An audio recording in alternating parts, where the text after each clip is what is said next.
আমাৰ যিকেইটা সমষ্টি আছে MCLA সমষ্টি আছে সবতকে হাইয়েষ্ট ভোট আমি পৰ্বতজৰা সমষ্টিৰ পৰা পাবলৈ সক্ষম হ'ম, এইটো 100% নিশ্চিত।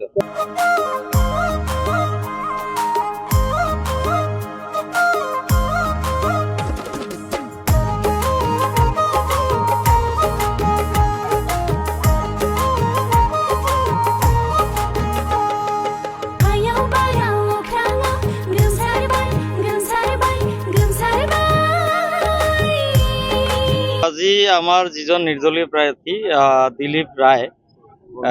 দিলীপ বৰ্মন আমাৰ টৰ্চলাইটৰ ছবি তেখেতে থিয় দিছিলে। তেখেত মোৰ খুবেই ঘনিষ্ঠ মানুহ আৰু মোৰ বন্ধু প্লাছ মোৰ ডাঙৰ দাদা।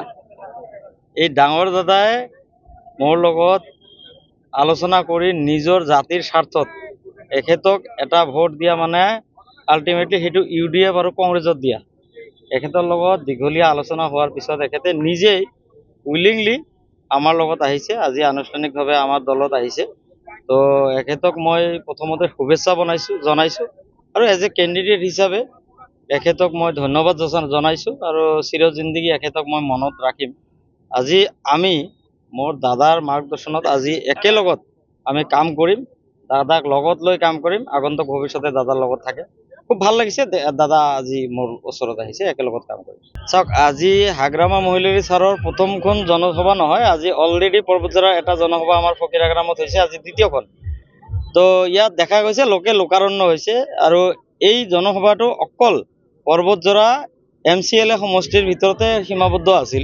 তথাপি দেখা পাইছোঁ প্ৰায় 15 বা 18,000 মানুহ ইয়াত গেডাৰিং হৈছে। ইয়াৰ পৰা এইটো নিশ্চিত আমাৰ যিকেইটা সমষ্টি আছে MCLA সমষ্টি আছে সবতকে হাইয়েষ্ট ভোট আমি পৰ্বতজৰা সমষ্টিৰ পৰা পাবলৈ সক্ষম হ'ম, এইটো 100% নিশ্চিত।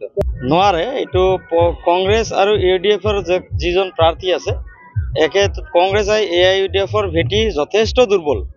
এখেতসকলে আমাৰ কাৰণে একো প্ৰত্যাহ্বান নহয়, একো ক্ষতি কৰিব নোৱাৰে।